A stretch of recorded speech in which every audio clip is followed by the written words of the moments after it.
자, 이 출애굽기를 여러분이 얼마나 읽으셨는지 제가 뭐 다 일일이 물어볼 수는 없지만은 출애굽기를 하는 동안 여러분이 최소한 출애굽기를 내가 한 20번 정도는 읽어야 되겠다라고 마음을 먹고 읽어 보십시오. 계속해서 올해. 그리고 출애굽기 읽을 때에 1장은 무슨 내용이 있나, 2장은 무슨 내용이 있나, 이거를 장수의 메모를 계속 해 나가면서 읽고 나가시면 출애굽기가 어느 날 20번 정도 읽으면 안에 다 들어오게 될 거예요. 출애굽기가 구조를 다 이해하시면은 그 구조 안에서 내가 신앙이 어느 정도까지 와 있는지, 내가 또 이 신앙이라고 하는 게 어떤 단계를 거쳐서 이렇게 성숙해지는지를 여러분도 알 수 있게 됩니다. 출애굽기는 총 5가지 단계의 인생의 그 흐름을 보여주는데, 첫 번째 1장부터 2장까지 내용은 하나님이 사람을 부르시는 단계입니다. 그래서 어떻게 부르느냐? 고난을 통해서 불러요. 어려움을 통해서. 왜 그런 고난과 어려움을 주느냐? 그 사람이 가장 이 인간적인 그런 그 아집과 고집으로 찾기 때문에 하나님의 부르심으로 나오지 않아요. 그거는 왜냐하면 인간이 잘났기 때문에 그렇습니다. 하나님이 잘 만들었기 때문에 하나님이 없이도 살아가는데 아무런 불편함이 없어요. 그걸 언제 느끼느냐? 죽은 다음에 느끼는 거예요. 아, 하나님 없이 사는 것이 위험한 것이었구나.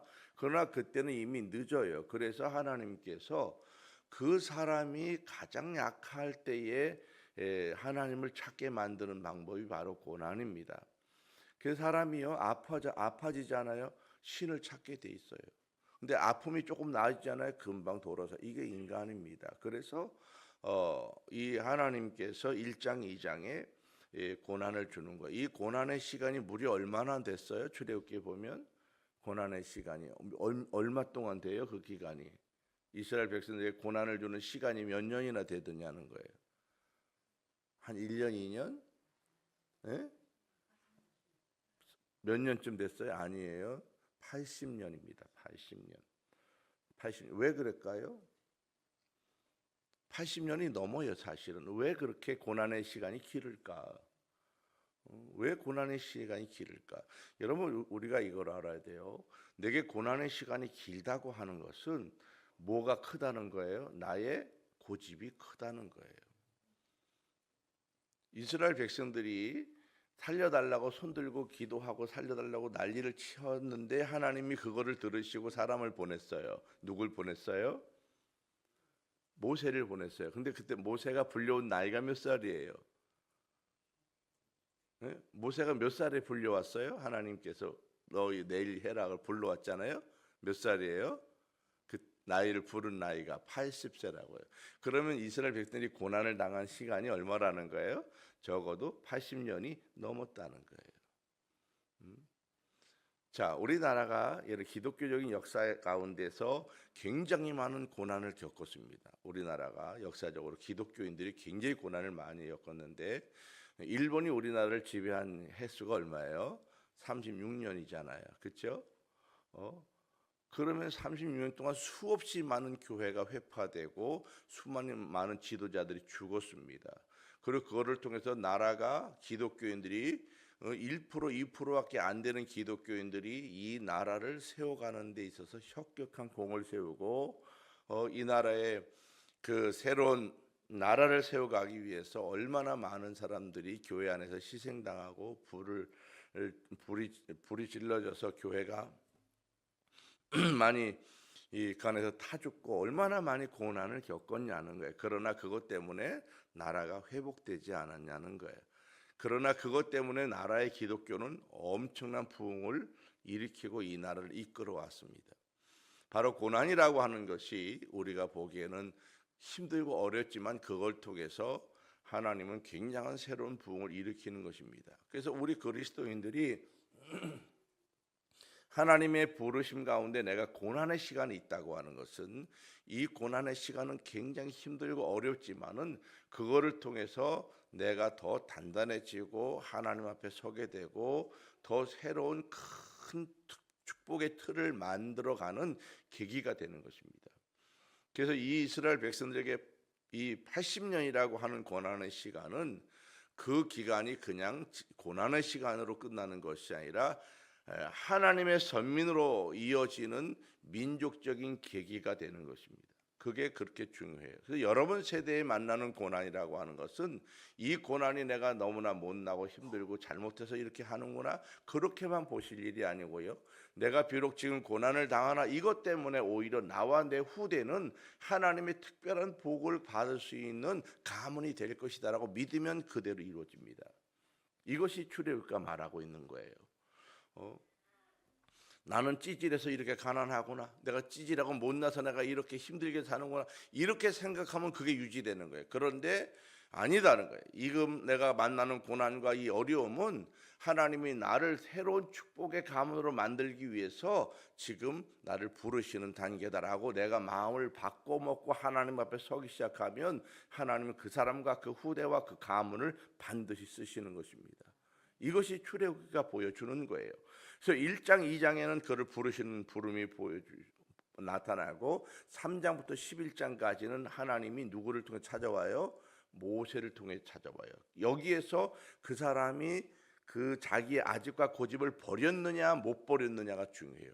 아집과 고집을 버리지 못한 사람은 남의 이야기를 듣지 못해요. 그리고 무엇을 주장해요? 내가 이렇게 살았어. 내 생각은 이래. 이걸 주장하는 거예요.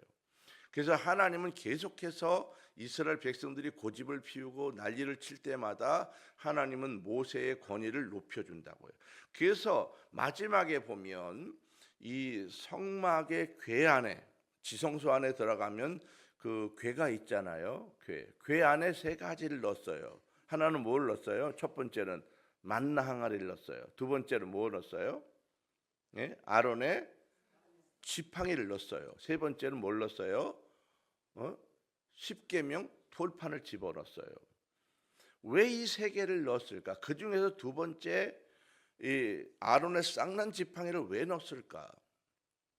이것은 그 민족 자체가 무엇을 했다는 거예요? 지도자들을 신뢰하지 않았다는 거예요. 너희들이 이것에 대해서 철저히 회개하고 돌이키라고 그거를 넣는 거예요. 기억하라는 거예요. 기억하라.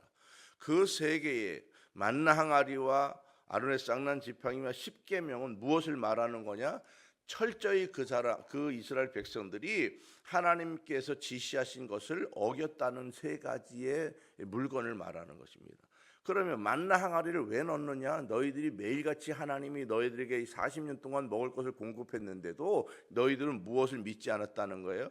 나에게 공급하신 분이 하나님이라고 하는 것을 믿지 않았다는 거예요. 그래서 제사장이 들어가서 그 뚜껑에다가 시은자의 뚜껑에다 피를 붓는 이유가 뭐냐면 그것에 대한 참회를 말하는 것입니다. 내가 믿지 않았군요. 하나님 매일같이 나를 이렇게 돌보시고 공급했는데 믿지 않았군요. 이거를 하는 거예요. 내가 두 번째 뭐예요? 만나 이 지팡이, 그 하나님께서 나를 인도에 가시려고 보낸 하나님의 지도자를 내가 신뢰하지 않았군요. 세 번째는 뭐예요? 하나님께서 내게 주신 이 말씀을 내가 따라가지 않았군요. 이것에 대해서 참회하는 것이 바로 시은자입니다. 그 왜 넣는지 그걸 알아야 돼요. 앞으로 유명한 이게 혹시 유물이 될 거니까 보관했냐? 그런 얘기가 아니에요. 유물이 되라고 보관하는 게 아니에요. 너희들이 이것에 대해서 믿지 않은 것에 대해서 회개하라는 것입니다. 지금 우리가 예수 그리스도께서 이 땅에 찾아오셔서 우리에게 희생자가 되셨는데 그 희생자를 믿지 않고 우리는 무엇에 관심이 많으냐? 내가 잘 살고 잘 먹고 부하게 되는데 관심을 갖는다는 거죠. 지금은 이런 것에 대한 회개입니다. 이 교회 안에 있는 참 진리가 무엇이냐 하면 부에 관한 게 진리가 아니에요. 잘 사는 게 진리가, 그거는 따라오는 거예요. 따라오는 거. 그런데 사람들은 이 따라오는 것에 관심이 많아요. 우리가 마트에 가면 관심이 뭐냐면 묶음에 관심이 많아. 그렇지 않아요? 묶음을 해놓고 거기다 뭘 하나 뭘 붙여놔 이렇게. 그 업어오는 거잖아요. 하나를 더 붙여. 그럼 그거 하나 때문에 그걸 사게 되는 거예요. 자꾸 유혹을 받아서. 그렇지 않아요? 우리가 하나님의 교회에 와서 내가 하나님의 자녀가 되고 하나님의 말씀과 은혜 가운데 들어가면 나를 통해서 이루실 어마하고 놀라운 일들이 많은데 그거에 관심이 없고 따라오는 축복, 따라오는 물질, 따라오는 건강, 따라오는 내 삶의 풍요, 여기에 관심을 갖는 거예요. 그럴 필요가 없다는 거예요. 그런 관심은 중요하지 않아요. 내가 하나님께서 내게 요구하시는 대로 따라가기만 하면 부수적인 것은 알아서 붙는 거야. 근데 이 붙는 거에 너무나 관심이 많으니까 자기의 본질을 잃어버리고 하나님께서 나를 이루실 새로운 미래를 잃어버리는 것입니다. 이 시대에 바로 성도들이 그런 분들이 많다는 것입니다. 왜 그러느냐? 진리가 아닌 비진리를 너무 많이 듣기 때문에 그러는 거예요. 출애굽기는 진리가 무엇인지를 보여주는 것입니다. 그래서 12장에 가면 유월절을 만나잖아요. 유월절에 가장 중요한 건 뭐냐면 너의 죽음을 넘어갈 수 있는 방법은 이 땅에 어떤 것도 가능하지 않다는 거예요. 오직 피로서만 가능하다는 것입니다. 내가 하나님 앞에 설 수 있는 축복의 가장 중요한 그 단계는 바로 피의 단계입니다. 이 피의 단계는 지금 어디에서 이루어지느냐? 바로 십자가 보혈의 공로를 통해서 내게 이루어집니다. 이것을 잃어버리는 순간 다 잃어버리는 거예요. 다 잃어버리는 거예요. 그래서 내 마음속에는 언제나 무엇이 발라져 있어야 되느냐? 예수 그리스도의 보혈이 발라져 있어야 되는 거예요. 보혈이 발라져 있는 거예요. 그런데 이 사람들이 이 보혈에 관심이 없고 뭐에 관심이 많으냐 하면 이스라엘 백성들이 출애굽할 때 거기 애굽 사람들에게 뺏어가는 물질에 관심이 많은 거예요. 거기에 그냥 풍요로 따라오는 건데, 그냥 따라오는 건데 그거에 관심이 많은 거예요. 그래서 인생이 실패하게 되는 것입니다. 그 다음에 이 출애굽기 13장부터 24장까지는 하나님께서 구원받은 백성을 통해서 또 다른 훈련의 단계로 이제 데리고 들어갑니다. 그래서 13장, 14장에서는 무엇을 하라고 요구하느냐 하면 너의 주권을 바꾸라는 거예요.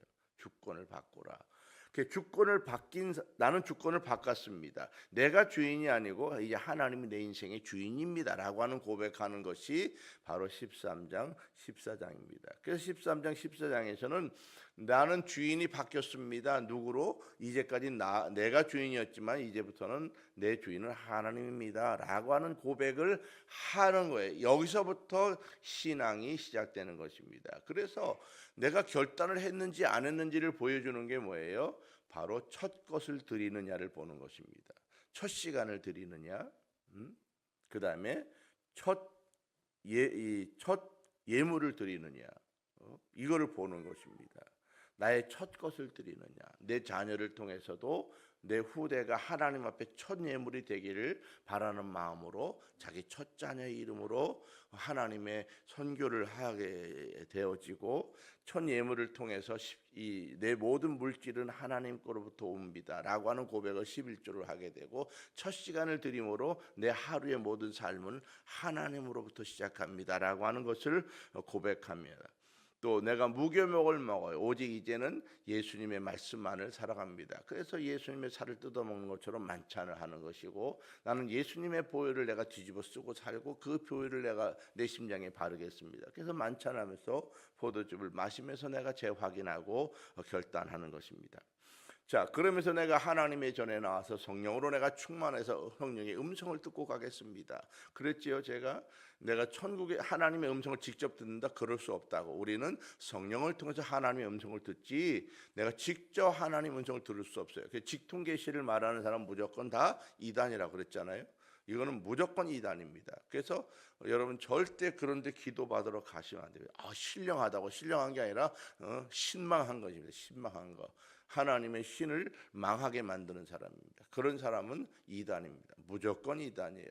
내가 하나님과 직접 통한다고. 그래서 제가 막 기도하면서 무당처럼 말어 맞추고 큰일 날 소리 하는 거. 절대 인간은 그럴 수 없다는 것입니다. 이미 사단에게 사로잡힌 사람과 다르지 않은, 사단 속이는 것에 그 사람이 모르고 있는 거예요. 그래서 15장부터 18장까지에 나오는 것이 이제 5대 광야가 나오지 않아요. 사람들이 세상에서 5가지의 광야를 통해서 그 사람의 삶이 오직 그리스도를 쫓아가게 만드는 것입니다. 그래서 수르광야에 가서 기대했던 것이 무너지고 십자가를 붙들어 훈련하고, 또 신광야에 들어가서 목이 말랐을 때에 이 먹을 양식이 떨어짐으로 말미암아 하나님이 새벽부터 하늘을 바라보라. 네가 하나님을 바라보라. 근데 24시간 또 1년 360일 너희 일생을 내가 먹을 것을 너에게 떨어지지 않게 공급하겠다. 네가 나를 바라보는 순간 내가 너를 그렇게 끊임없이 공급하겠다라고 말씀하는 것입니다. 르비딘 강에 가서는 물이 없을 때에 너가 이 땅을 살아가는 건 너의 마음과 힘으로 되는 것이 아니라 성령의 촉촉한 은혜로 되는 것이다. 성령의 은혜를 받으라는 것입니다. 아말렉 강에 가서는 세상의 사람과 비비되면서 만나는 사람과의 고난은 너 혼자 세상을 살아갈 수 없다는 것입니다. 반드시 너를 위해서 함께 기도할 기도 공동체를 만들라는 것입니다. 그리고 시내 광야에 가서는 하나님의 일은 너가 혼자 주도적으로 하거나 그러는 게 아니라는 거예요. 함께 연합해서 바로 하나님의 나라를 만들어 가라 라고 하는 5대 광야를 지나게 합니다. 자, 그리고 나서 이제 19장부터 24장에 나가서는 하나님께서 그 과정을 거친 사람을 이제 하나님이 신의 산으로 부르는 거예요. 부를 때의 단계가 있다고 그랬죠. 일반 평신도는 산 아래에 있어요. 지도자들은 중간에 있습니다. 모세만이 이제 신의 산 꼭대기로 부르셔서 하나님의 지시 말씀을 주는 거죠. 이것은 교회 안에 뭐가 있다는 걸 말했어요? 영적으로 하나님의 질서가 있다는 거. 이거는 상하관계가 아니라 그랬지요. 하나님의 일을 효율적으로 하기 위해서 세우신 하나님의 질서에 관한 얘기지 상하관계가 아닙니다. 이것을 오해하는 분들이 보기보다 굉장히 많아요. 이거는 목회자도 마찬가지고 교회 직분자들도 마찬가지입니다. 교회는 상하관계가 절대 아닙니다. 수평관계지만은 하나님의 교회를 복음을 효율적으로 이루어 나가기 위해서 하나님의 어떤 이 체계를 갖고 있는 것이지 상하관계를 가지고 있는 게 신분에 관한 관계가 아니라고 하는 것입니다. 그래서 이 하나님께서 이런 그 과정을 거친 사람들에게 마지막에 이제 무엇을 하냐? 언약식을 하는 거예요. 그래서 이 언약식이 24장에 나옵니다. 24장에. 그 언약식이 굉장히 중요해요. 이 언약식이 맨 처음에 어디서 시작됐다고 그랬어요? 창세기 지난주에 설교해 줬죠. 15장에 누구랑 했다 그랬어요? 아브라함과 했다 그랬죠. 그리고 아브라함과 한 이후에 하나님은 창세기에서 계속 아브라함과 이삭과 야곱과 요셉의 하나님이라고 하는 이야기를 하는 이유가 뭐라고 그랬어요? 하나님의 역사는 어디에 있다고요? 가문에 있다 그랬죠. 가문에. 하나님의 역사는 개인에게 있잖아요. 가문에게 있다고. 그래서 아브라함과 이삭과 야곱과 요셉을 말씀하시면서 바로 12지파에 관한 이야기하는 거예요. 그래서 시내산에 와서 언약식을 하는데 하나님께서 이 12지파와 언약식을 해요. 12지파와 12지파의 기둥을 세우고 거기에 피부를 뿌린다고. 이 피를 뿌린다고 하는 것은 무엇을 말하는 거냐? 그들의 족속을 다 정결하게 해서 하나님께서 받으시겠다는 거예요. 그리고 나서 이 언약식이 된 다음에 누구에게 다시 피를 뿌려요? 백성들에게 피를 뿌린다고요. 이 두 가지가. 그래서 민족과 개인이 다 하나님과의 언약식을 통해서 이제 무엇이 되느냐? 선민이 되는 거예요. 선민이. 그때까지는 하나의 국가가 아니야. 국가가 아니야. 근데 이 언약식을 통해서 하나의 선민으로 이제 바꿔지는 것입니다. 이것이 출애굽과 보여주는 아주 중요한 이야기입니다. 그래서 24장까지 그 전에 있는 사람들은 하나님과 개인적인 독대의 문제였어요. 그러나 24장 이후에는 독대의 문제가 아니라 민족의 문제로 바꿔지는 거예요. 이제부터는 하나의 무엇으로? 선민으로서. 이게 달라지는 것입니다.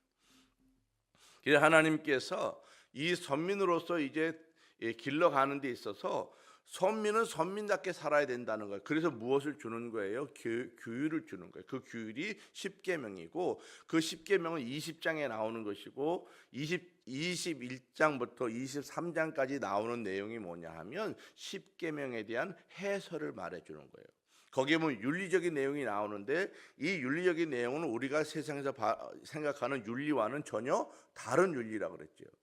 이 윤리의 기준은 뭐냐면 그 핵심은 사랑인데 그 사랑의 방법이 하나님을 사랑하는 방법은 뭐라고 그랬어요? 하나님을 사랑하는 방법. 그것을 경외라고 그랬죠. 하나님을 사랑하는 방법은 뭐예요? 경외라고요. 그러면 이웃을 사랑하는 방법은 뭐라고 그랬어요? 예? 존중이라 했죠. 존중을 하라. 그래서 내가 누구를 사랑해요? 그럼 그 사람을 존중하라는 거예요. 여러분이 만약에 집에서 아이를 사랑한다고 아이를 사랑하는 것은 내가 두들겨 패는 거야, 이렇게 알았으면 큰일 나는 거예요. 그 아이도 존중해 줘야 된다고요. 어린 아이라도. 이게 그 아이를 사랑한다고. 패는 게 중요한 게 아니고요. 아이를 가르치는 게 중요한 게 아니라 그 아이를 존중해 주는 게 중요한 것입니다. 남편도 아내도 우리의 이웃도. 그래서 우리가 남을 존중할 때 반드시 먼저 해야 될 게 뭐예요? 상대방의 이야기를 끝까지 들으라는 거예요. 그리고 내가 들을 때 말 같지 않다고 그걸 말이라고 하냐고 이렇게 하면 안 된다 그랬죠. 그 사람이 말 같지 않더라도 그 사람을 존중해서 그 사람은 그렇게 생각할 수 있구나, 이렇게 생각하라는 것입니다. 틀렸으면 속으로 그럴 수 있겠다, 나하고 다른 것이지 틀린 게 아니라는 거. 이게 바로 존중한다고 하는 것입니다. 성경에서는 계속 그 말을 하는 거예요. 근데 윤리적으로는 우리가 남이 틀렸다고 생각하면 내가 기준이기 때문에 그 사람을 가르치려고 한다고요. 그래서 세상의 윤리와 성경에 나타나는 윤리는 근본적으로 달라요. 똑같은 내용을 말하지만은 다른다고요. 부모를 공경하라고 하는 이유가 뭐냐면 부모를 존중하기 때문에 공경하는 것입니다. 이해가 되셨어요? 근데 이 유교적인 부모를 공경하라고 하는 말은 성경에 말하고 있는 부모를 존중하는 것 때문에 그러는 말을 하는 게 아니에요.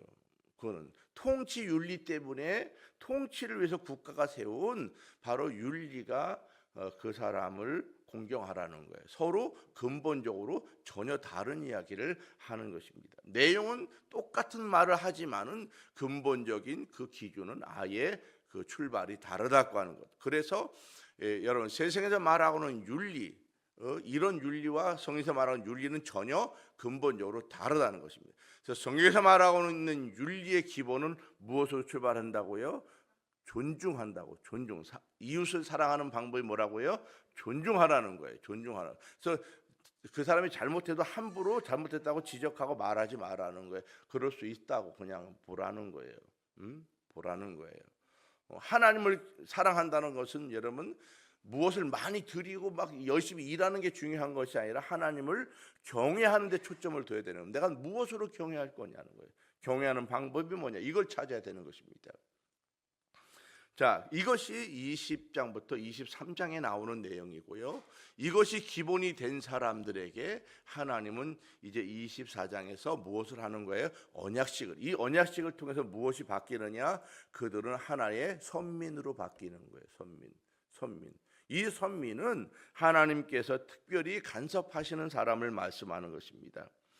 이 간섭하는 사람은 바로 민족적으로 이제 간섭하는 거예요. 개인과 개인으로만 간섭하는 게 아니고 민족. 그래서 여러분, 이 24장 이후에 하나님의 선민으로 딱 이제 정해내온 이스라엘 백성들은 어디까지 오느냐? 지금까지 와 있는 거예요. 지금까지.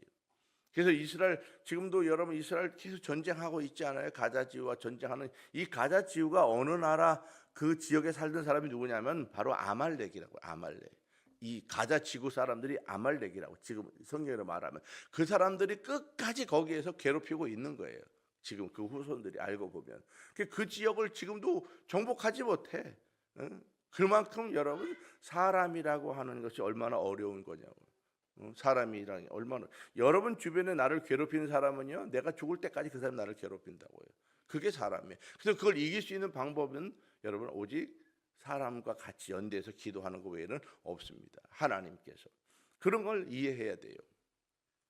이 가자 지구를 이기려고 이스라엘 백성들이 계속 누구를 붙들어요? 미국을 붙들고 가는 것입니다. 같이 가려고 하는 거예요. 그래서 지금 정복해 가고 있는 것입니다. 그러나 이스라엘 백성들은 언약식을 해왔지만은 이 하나님의 언약식이 하나님의 민족에서 끝나버려요. 왜 그렇게 됐을까?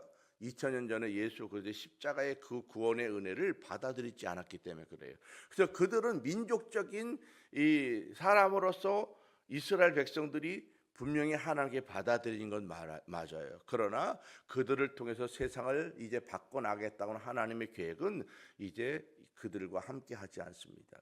그래서 그들이 언약 백성인 것은 맞지만은 다음 세대의 전 세계 하나님의 대언자로서 쓰지 않습니다.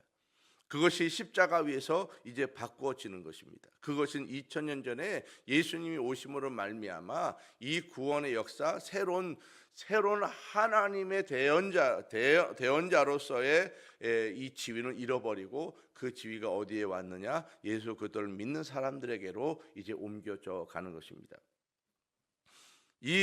제가 그래서 늘 출애굽기 안에서 굉장히 중요하게요. 또 성경 전체 중에서 가장 중요하게 여기는 구절이 19장 5절 6절이라 그랬습니다. 이 5절 6절은 세계가 다 내게 속하였나니 너가 내 말을 듣고 내 언약을 지키면 너는 세계 모든 민족 중에서 나의 소유가 되겠고 너를 통해서 제사장 나라를 삼아줄 것이며 거룩한 백성이 되게 하겠고 너를 통해서 이스라엘 자손에게 이것을 계속 전파하게 만들겠다라고 하는 약속을 하는 것입니다. 이 약속을 내가 받아들이면 이것이 내가 되는 거예요. 내가 그 일이 이루어지는 거예요. 내가 선민이 되는 것이고 나를 쓰는 것입니다. 이것을 이스라엘 백성, 이스라엘 그 후대에게만 말하는 것이 아니고 바로 골고다 산생이 이루어진 예수 그리스도를 통해서 내가 그 명맥이 내게로 이어지는 거예요. 이것을 내가 받느냐 못 받느냐의 문제예요. 이것을 받지 않냐고 자꾸 무엇을 받아요? 물질에 관한 것, 경제에 관한 것, 능력에 관한 것 이런 것을 자꾸 받아들이는 거예요. 그게 부수적인 것으로 그 사람 대해서 끝나버리는 거예요. 자꾸 이 시대가. 그래서 교회마다 본인은 교회 잘 오는데 자녀는 안 나와. 관심이 없어. 왜? 내가 잘 되면 돼. 그리고 자녀가 잘 돼서 내가 잘 봉양받으면 거기가 끝이야. 그래서 그 사람은 그것으로 그 대가 끊어지는 것입니다. 하나님은 그렇게 말하지 않아요. 그렇게 말하지 않아요. 부는 쫓아오는 거라는 거예요.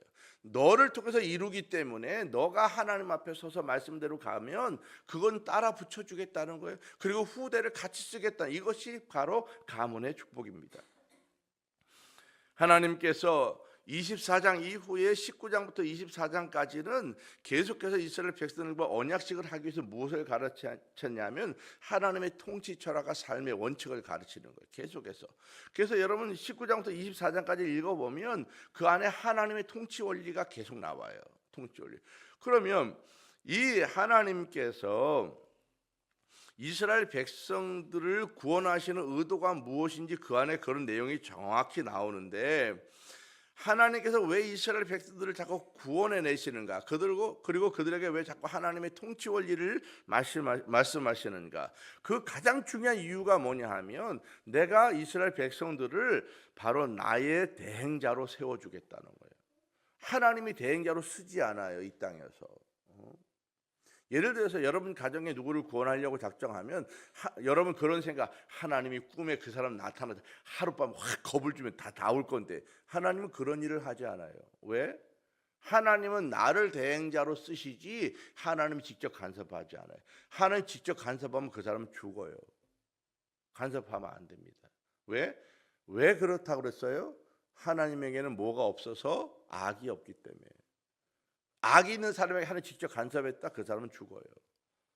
직접 죽습니다. 그래서 하나님은 나를 부르시고 나를 대행자로 쓰는 것입니다. 그 사람이 이 땅에 있는 동안 기회를 주는 것입니다. 그래서 나에게 붙여놓는 거예요. 끊임없이 내가 하나님의 거룩한 사람으로서 하나님의 대행자로 그 사람에게 다가가는 거예요. 그래서 나에게 붙여놓은 것입니다. 여러분, 이것이 지금도 우리에게 같은 이유로 나를 구원하신다고 하는 것을 이해하셔야 돼요. 나를 왜 구원해 주시는가? 두 가지 목적이 나옵니다. 나를 왜 구원하셨는가? 첫 번째 목적은 하나님이 나와 함께 살고 싶어서 나를 구원해요. 나와 함께 살고 싶어요. 하나님이.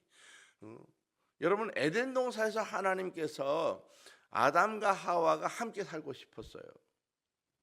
함께 살고. 그래서 하나님께서 딱 한 가지 외에는 간섭하지 않았다고요. 선악과를 따먹지 않으면 돼. 그것으로 그냥 네가 나를 존중하고 있다, 나를 경외하고 있다, 그렇게 내가 너를 인정하겠다는 거야. 네가 어떤 짓을 해도 상관없어. 그렇지만 저거 하나 기준이라는 거예요. 하나님과 나와의 인간과의 기준이에요. 그러면 지금 하나님과 인간의 기준은 뭐냐? 십자가예요. 십자가. 네가 이 땅에 어떻게 살아도 괜찮아. 그러나 네 마음속에 십자가가 있냐 없냐만 이것만 따지겠다는 거예요. 십자가가 없으면 하나님과 나와의 경계선은 없는 거예요. 그냥 십자가가 없는 사람은 하나님의 자녀가 아니기 때문에 경계선이 아예 없는 거예요. 그러니까 버려진 사람이죠. 아무리 이 땅에 잘 살아도 그 사람은 거기까지인 거예요. 십자가가 있는 사람은 하나님이 나와 함께 살고 싶다는 거예요. 그래서 마태복음에 보면 예수님이 이 땅에 오셨을 때에 그 예수님의 이 별명이 뭐예요? 임마누엘이라 하리라라고. 임마누엘, 그게 뭐예요? 내가 너와 함께 하겠다는 임마누엘. 그러면 오늘 25장을 이야기하는데 이 출애굽기 25장에서 하나님 무엇을 말씀하냐면 성전을 건축해라, 성막을 건축해라 이야기합니다. 왜 그럴까? 왜 그럴까요? 성막을 건축하라고 하는 이유가 뭐냐는 거예요. 8절에 그 얘기가 나와요. 8절 한번 가보실까요? 오늘 본문 8절에 보면 그 얘기가 나와요. 자, 제가 띄우라고 안 해서 그래요. 성경 읽어보세요. 오늘 갖고 오지 않았어요? 8절로 가보세요. 오늘 뭐 한 절밖에 안 읽으면 되니까. 자, 8절로 갑니다. 8절 시작. 내가 그들 중에 거할 성소를 그들이 나를 위하여 짓되. 이제 보면은 하나님께서 성전을 성막을 건축하라고 한 이유가 뭐예요?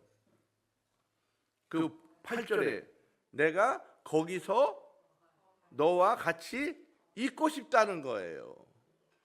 있고 싶다는 거예요. 이게 하나님께서 성막을 건축한 이유예요. 그럼 하나님이 누구와 같이 하고 있겠다는 거예요? 선민과 같이 하겠다는 거예요. 믿지 않은 사람과는 같이 하지 않아요. 이게 굉장히 중요한 것입니다. 이 땅에 수없이 많은 사람이 있지만은 하나님께서 그들과 함께 있지 않아요. 만약에 그들과 함께 한다면 나 때문에 같이 있는 거야. 이해가 되셨어요? 여러분의 가정이 복을 받아. 근데 안 믿는 사람 같이 살아. 근데 왜 가정이 복을 받아? 나 때문에 같이 복을 받는 거야. 내가 있기 때문에. 이게 굉장히 중요한 거예요. 그래서 하나님이 나를 구원하시는 이유가 두 가지인데 첫 번째는 뭐예요? 나와 함께 있고 싶어서 나를 구원해요. 두 번째 목적이 뭐냐 하면 세상에 대해서 하나님의 대행자로 나를 보내고 싶어서 나를 선택해요. 그러면 나는 세상 앞에 섰을 때 나는 뭐예요? 하나님의 대행자인 거예요. 대행자. 근데 하나님의 대행자가 찌질해. 그럼 대행자가 되겠냐고. 그래야 안 그래요? 그래서 하나님은 나를 복주기를 원해. 세상에 그 누구보다도 뛰어나도록. 왜? 하나님의 대행자로 나를 세워야 되기 때문에. 그래서 내가 복을 받으라고 안 해도 복이 와. 내가 대행자로 서기만 하면. 이것을 고백하고 가는 거예요. 바울은 가난해서 가난해진 게 아니에요. 하나님은 오직 복음만을 전하려고 작정했기 때문에 그 일을 하는 사람입니다.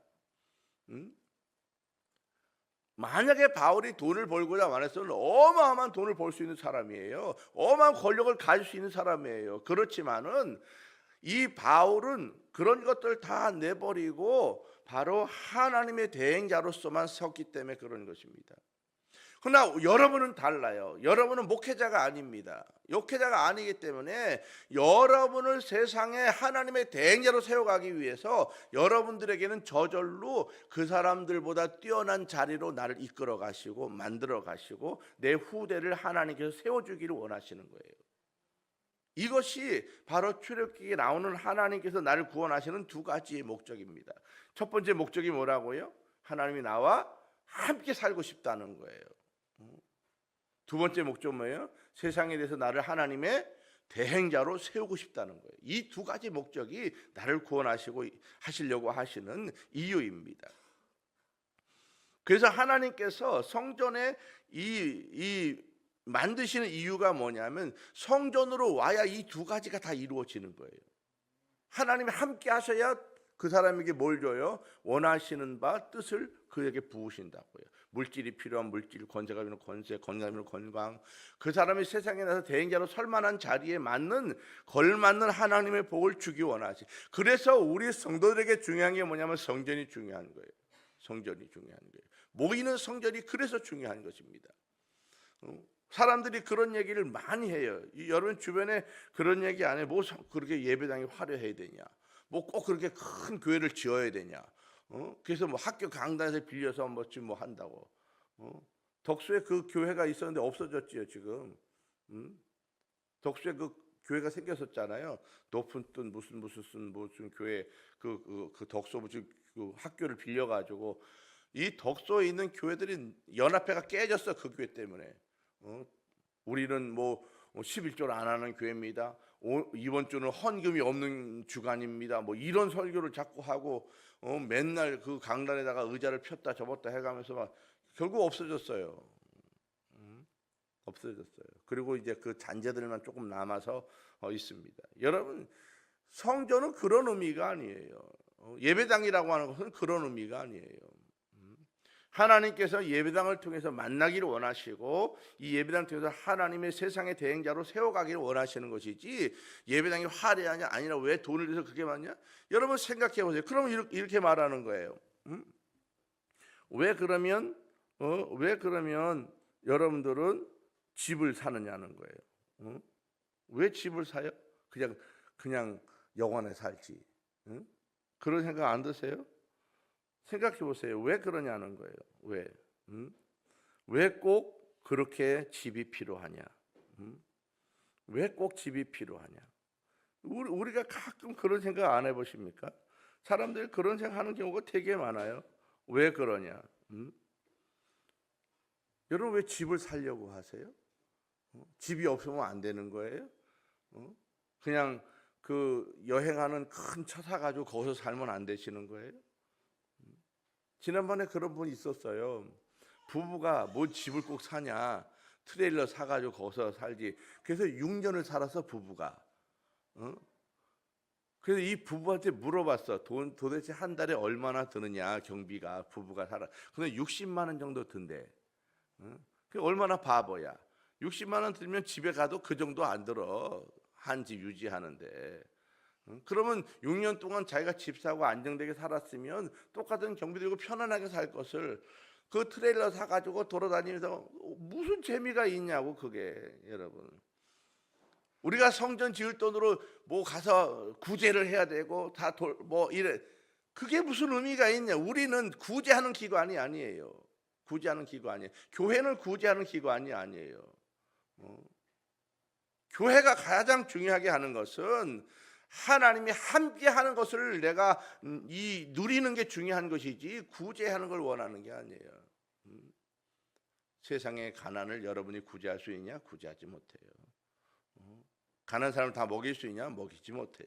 그냥 하나의 부수적인 일로 하는 것이지 그것이 목적이 아닙니다. 아니 그러면 교회를 팔아서 각자 나눠주고 집에서 예배 드리십시오. 그렇게 하지요. 그러나 하나님은 그렇지 않다고 하는 것입니다. 왜 교회가 필요하냐? 바로 교회를 통해서 하나님이 여러분을 만나주기 원하시는 거예요. 그리고 이곳에서 여러분들을 하나님의 통치 철학을 가르치시고 그를 통해서 세상에 하나님의 대행자로 세워가기 원하시는 거예요. 이것이 자자손손 대를 이어서 이어가게 하시려고 하는 것입니다. 사람들이 간혹 이것에 대해서 예배를 왜 교회에서 그렇게 큰 예배당을 짓느냐, 왜 돈을 들여서 만드느냐, 그러면 그런 사람 말해요. 너는 집을 왜 살려고 하느냐고. 그냥 여관에서 살지. 편하게 다 이불도 빨아주고 다 하는데 청소도 그 살지 뭐 하러 그렇게 사냐. 똑같은 말 하는 거예요. 사랑하는 여러분, 우리가 집에서 해야 할 일이 있는 것입니다. 교회는 교회 안에서 해야 될 일이 있는 것입니다. 집이라고 하는 것은 가족의 만남이 있는 거예요. 그렇지 않아요? 집이 왜 필요해요? 가족이 만나는 거예요. 교회가 왜 필요해요? 하나님과 만나는 거예요. 이게 중요해요. 그냥 길거리에서 만나지, 만날 수 있어요. 그럼 어떻게 맨날 그렇게 하지? 아니라는 거예요. 하나님께서는 성전을 통해서, 교회를 통해서 하나님 만나기 원하시는 것입니다. 교회가 있는 것은 하나님과 만남이 있는 것이고, 성도는 교회를 통해서 무엇을 얻느냐? 쉼을 얻는 거예요. 교회 와서 내가 쉼을 얻는 게 중요한 거예요. 쉼을. 그래서 교회가 얼마나 화려하냐 이게 중요한 것이 아니라 교회 안에서 내가 영적인 쉼이 되어지느냐 이게 중요한 거예요. 교회가 크냐 화려하냐 얼마나 대단한 걸 가졌냐가 아니라 이 교회 안에서 내가 영적인 쉼이 있으며 이 안에서 나의 후대가 성장하겠는가 못하겠는가, 내 후대가 세상을 책임질 수 있는 대행자로 세워져 가겠는가를 보는 것이 중요한 일입니다. 이게 굉장히, 그래서 그 교회 안에 철학이 있냐 없냐 그거예요. 세상의 교회들이요, 자꾸 교인들을 세상 말로 막말하면 빨대를 꽂아서 빠는 데 관심이 많아요. 그게 중요한 일이 아니고요. 다음 세대를 통해서 이 시대의 대행자로 세워가는 일이 가장 중요한 일이라고요. 근데 교회가 지금 수없이 많은 축복의 이야기를 하도 많이 해서 내가 복을 받으면 잘 된다는 생각이 있기 때문에 후대에 관심이 없어. 그렇지 않아요. 하나님은 성경에 절대 그렇게 말하지 않아요. 하나님은 나를 만나기 원하시고 나를 통해서 이 하나님의 복음을 후대에 전하기 원하시고 대가문을 통해서 세상의 대행자로 굳건히 세우기 원하는 거예요. 그래서 여러분 가문이 굉장히 중요해요. 그래서 성경은 계속해서 가문을 말하는 것입니다. 가문을. 그래서 족보가 그렇게 많이 나오는 이유가 바로 그것을 말하는 거예요. 여러분 족보가 있으세요? 내가 믿음의 족보라고 하는 그런 가문을 만들어 가라는 것입니다. 이게 하나님은 굉장히 중요하게 성경에서 우리에게 말씀하고 있는 것입니다. 나의 삶이 곧 하나님의 얼굴이 되는 거예요. 왜? 나를 대행자로 쓰기 때문에. 내가 하나님의 얼굴로 갔는데 너무나 찌들었어. 내가 하나님 대행자로 갔는데 너무나 찌그러게 가난하게 살아. 대행자로 쓰겠냐는 거예요. 너나 잘 살아. 그런 얘기 하지 않겠어요? 아니라니까요. 하나님은 나를 대행자로 쓰기 위해서 나에게 복을 주시고 내 자손과 후대에게 갈수록 복을 주신다고요. 그래서 교회에 오면 나와 내 후대가 같이 오면 자동적으로 세워져 가게 돼 있어요. 그걸 잃어버리는 순간 너만 쓰고 너만 복을 받고 끝이 나는 거예요. 그럼 그 후대가 끊어지는 것이라고. 이 시대가 그런 시대로 되어졌다는 거예요. 왜? 하도 교회가 복을 말했기 때문에. 복을 말할 필요가 없다는 거예요. 그냥 따라온다니까. 그거는 그냥 나는 하나님과 만나고 은혜가 충만하고 쉼을 얻으며 후대에게 연결하면 하나님의 복은 그냥 자동으로 갈수록 확대돼. 왜? 나를 세상의 대행자로 쓰시기 때문에 그런 것입니다. 나의 행동이 세상에 하나님의 이미지가 되어지고 내가 세상에 섰을 때 내가 하나님의 얼굴이 되어지는 것입니다. 여러분 내가 하나님의 얼굴로 세상에 나갈 때 하나님은 나를 하나님의 얼굴이 쪽팔리지 않도록 나를 복되게 하시는 거예요. 이것이 성경의 원리인 것입니다. 그래서 여러분이 교회 와서 자녀들과 함께 오면 자손 만대가 복을 받게 되어져 있다는 것입니다. 안 될 것 같이 아니에요. 시간을 지나 보십시오. 가문이 바꿔집니다. 분명히 바꿔집니다. 성경에 나오는 가문은 갈수록 복을 받아 잘 되는 것이지 쪼그라지는 가문을 말하지 않아요. 쪼그라지는 가문은 뭐예요? 하나님을 버리거나 배반했을 때 그렇게 되는 것입니다. 여러분, 그래서 교회 다니는 사람은 함부로 행동하면 안 되는 것입니다. 나의 행동이 곧 하나님의 이름에 영향을 주기 때문에 그래요. 내가 그래서 막말하지 않는 거예요. 함부로 대하지 않는 거예요. 하나님은 세상의 모든 사람들과 언약하지 않아요. 누구와 언약해요? 하나님의 선택하심이 있는 사람에게 언약하는 거예요. 그리고 그 응답이 나와 후대에게 이어지는 것입니다. 하나님이 아브라함을 선택하시고 후손을 선택하셔서 하나님의 선민을 만드셨습니다. 그리고 이 선민들을 통해서 세상의 모든 사람들을 구원하시려고 하시는 것입니다. 그러나 그 선택받은 유대인들은 교만에 빠졌습니다. 그래서 누구를 버렸어요? 예수 그리스도를 버렸어요. 예수 그리스도를 버렸어요. 그래서 그들은 선민만 남았어. 뭐가 없어졌어요? 구원이 없어졌어요. 이것이 유대인입니다. 그래서 하나님의 선택하심을 입은 선민인 이스라엘 백성들의 역사는 2000년 전에 이제 그들이 끝나고 선민만 남아있는 거예요. 그래서 선민이라는 의식은 분명해. 맞아. 그러나 그들을 세상의 대행자로 쓰시지는 않아요. 하나님의 대행자는 누구에게 쓰시느냐? 바로 예수 그리스도 십자가의 새로운 계약을 얻은 우리만 쓰는 것입니다. 여러분 유대인을 안 만나보셨죠? 유대인이 굉장히 교만해요. 여러분 만나보십시오. 유대인 얘기를 해보세요. 세상 사람들 개코꾸녕같이 여겨. 이 사람들이 진짜라니까요. 우습게 여긴다니까. 아주 우습게 여겨요. 왜? 자기들이 교만하기 때문에 그렇습니다. 실제로 그래요. 유대인이 대단할 것 같아요? 그렇지 않아요. 세상 사람들을 지옥의 불쏘시개처럼 생각해. 이 사람들 얼마나 교만한지. 여러분들이 유대인을 몰라서 그래요. 선민 의식을 가지고 하나님의 복을 받은 건 맞아요. 그러나 그들을 세상의 대행자로 하나님은 쓰시지 않습니다. 이제 이 선민이라고 하는 것은 그 언약이 어디로 옮겨졌느냐? 창세기 15장의 횃불 언약으로 이어졌고 24장에서 시내산 언약으로 옮겨졌고 그 2000년 전에 이 하나님의 언약은 어디로 옮겨졌어요? 골고다 산상의 십자가로 이 언약이 옮겨진 것입니다. 이것이 우리에게 옳은 것입니다. 십자가의 언약을 믿는 사람이 이제 새로운 시대의 선민이 되는 거예요. 여러분이 십자가의 언약을 믿고 십자가의 보혈의 은혜가 내게 발라졌다면 하나님은 나와 내 후대를 통해서 세상에 뭐로 쓴다고요? 대행자로 쓴다고요. 이것을 믿고 기도하는 거예요. 하나님, 나를 하나님의 대행자로 써주십시오. 나의 가문을 대행자로 써주십시오. 내가 하나님의 세상의 대행자로 서기 원합니다. 이렇게 기도하고 이것을 선포하고 나가면 하나님이 얼마나 기뻐하겠어요. 그렇구나, 내 마음대로 오는구나. 내가 너를 써주마, 너의 가문을 써주마, 너의 후대를 써주마. 여러분, 요한복음 1장 12절에 뭐라고 말씀하냐면, 영접하는 자 곧 그 이름을 믿는 자들에게 하나님의 자녀가 되는 권세를 주었다. 이 자녀의 권세가 뭐냐면 바로 십자가 이 보혈을 통한 새로운 시대의 선민을 말하는 거예요. 내가 하나님의 자녀, 그러면 십자가 보혈이 없는 사람은 하나님의 자녀가 아니라는 거예요. 선민이 아니라는 거예요. 선민이 뭐예요? 하나님이 선택한 민족이라는 거예요. 선민, 선한 민족이 아니라는 거, 선택한 민족이라는 거예요. 그러면 나를, 십자가 보혈을 믿기 때문에 나를 선택한 하나님의 민족이 되는 거예요. 나를 통해서, 내 가문을 통해서. 요한복음 3장 10절에 뭐라고 말해? 하나님이 이처럼 사랑하사 독생자를 주셨으니 이를 믿는 자마다 멸망하지 않고 영생을 얻게 하라 하시겠다는 것입니다. 나를 통해서 영원한 하나님의 생명을 누리고 후대를 그렇게 쓰시겠다라고 말씀하는 것입니다. 예수님을 믿는 사람들에게 주어지는 게 뭐냐면 선택한 민족이 되는 것입니다. 이스라엘 벤족은 더 이상 선택한 민족이 아니에요. 이 계약은 2000년 전에 골고다산에서 이미 끝났어요. 왜? 계약서가 옮겨졌기 때문에. 어디로?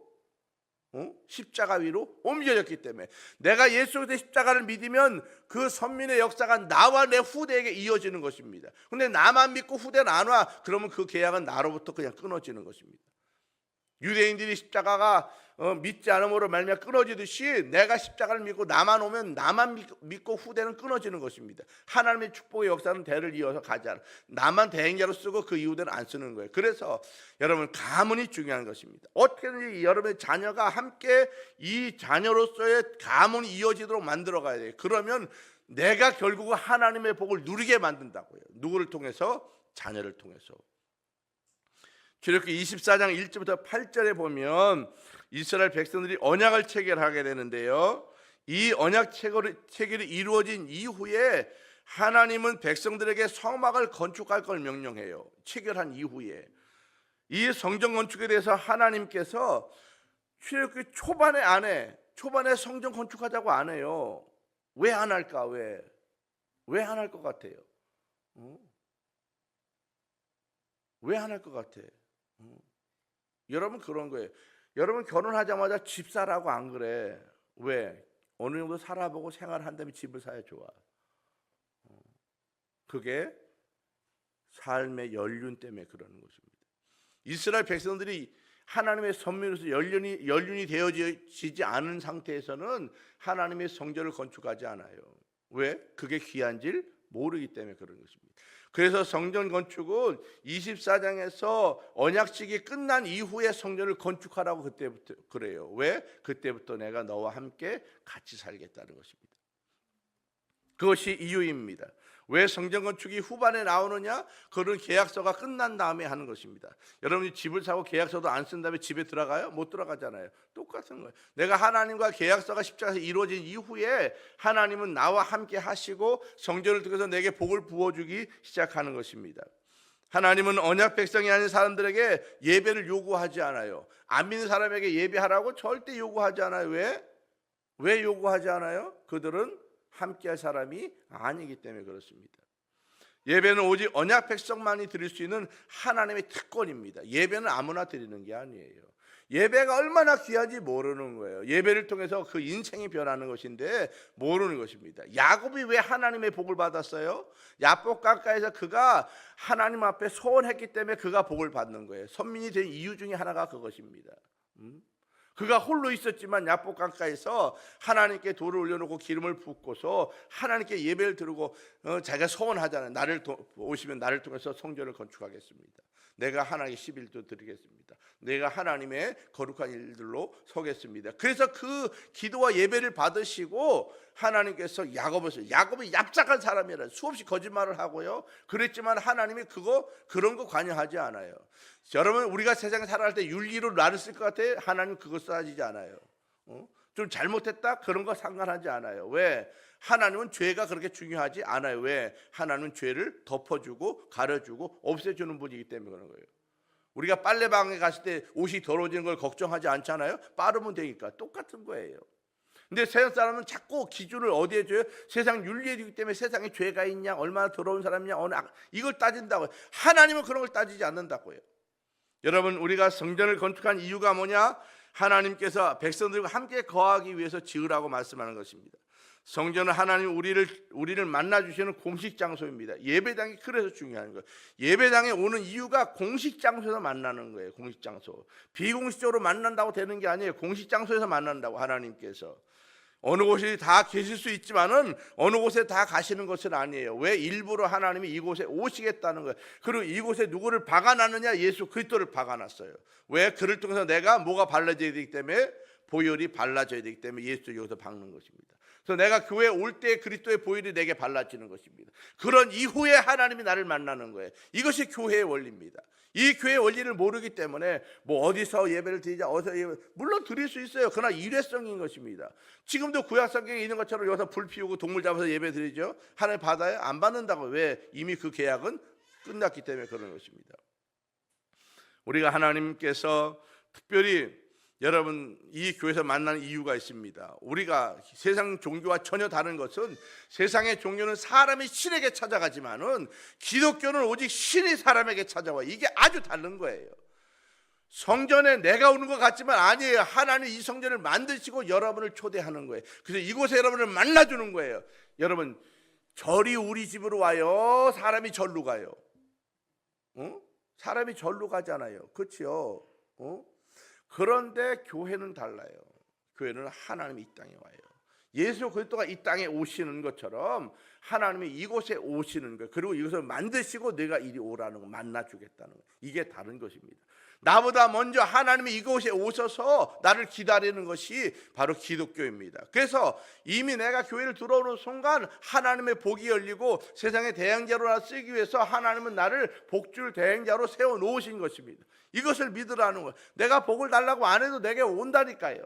내가 하나님 앞에 서기만 하면, 내가 은혜가 되기만 하고 말씀과 은혜로 내가 부장만 하면 나머지는 따라온다고요. 후대가 마찬가지입니다. 지금 뭐가 안 된다? 염려할 거 없어요. 하나님이 나를 그런 가문으로, 그런 세상으로 쓰시게 되어 있습니다. 여러분, 성전에 하나님이 찾아오시는 것처럼 이제 이곳에 와서 여러분 만나주기 원하시고 여러분과 가문을 통해서 세상을 바꿔가기 원하십니다. 이것을 그래서 우리는 뭐라 말하느냐? 은총이라고 말하는 거예요. 왜? 내가 이룬 게 아니기 때문에 그런 것입니다. 하나님의 은총이라는 거예요. 하나님께서 내게 부어주신 것입니다. 여러분은 세상을 파송하기를 원하시고요, 여러분이 하나님의 얼굴이 되어서 하나님이 여러분을 쓰기를 원하는 것입니다. 여러분을 하나님의 대행자로 세우셔서 사람들을 구원하기 원하시는 것입니다. 성막을 건축할 예물을 바치게 하셨는데요, 뭐라고 이야기하냐면 자발적으로 갖고 오라, 그리고 기쁨으로 갖고 오라는 거예요. 왜? 여기서 너가 기쁨으로 온 만큼 내가 너를 만나주겠다는 거예요. 그래서 성전은 누가 기쁨으로 오느냐가 중요해요. 내가 얼마나 만나기 위해서 기쁨으로 내가 준비하고 왔느냐, 그거를 하나님이 만나주는 거예요. 그 준비는 내가 할 일입니다. 준비, 내 마음까지 하나님이 바꿔주는 건 아니에요. 내가 하나님 앞에 나올 때에 그런 준비를 가고, 여기 보면 특별히 그 갖고 오라는 그 목록이 쭉 나오는데 그 중에 굉장히 중요한 목록 중에 하나가 뭐냐면 물개 가죽이 나와. 물개 가죽. 여러분, 사막에 그 광에서 물개 가죽이 있다? 생각해 보세요. 물개는 어디 살아요? 물개 어디서 살아요? 바다에 살아요. 그리고 근해에 안 살아요. 물개는 멀리 가야 돼. 그럼 그 당시에 그거 물개를 잡으려고 얼마나 해야 되냐? 그 물속에 돌아다니는 걸 어떻게 잡아오냐고. 그놈을 잡아다 해체해가지고 가죽을 다 뺏겨서 말려서 그걸 부드럽게 만든 이 과정이 사실은 굉장히 어려워요. 지금도 물개 가죽을 먹고 한다고. 지금도 세상에 물개 가죽 쳐봐야 나오나? 안 나오지. 근데 이 당시에 물개 가죽을 구한다? 그걸 구하려면 누군가 배 타고 갔을 것이고 작살고 몇 년 며칠 기다렸을 거, 그걸 잡아갖고 와가지고 벗겨가지고 가죽을 만들었을 텐데 그게 얼마나 대단한 일이냐. 그런데 이 물개 가죽이 왜 중요하냐? 워낙 햇빛이 뜨거우니까. 물개 가죽을 덮어버리면 뜨겁지 않아요.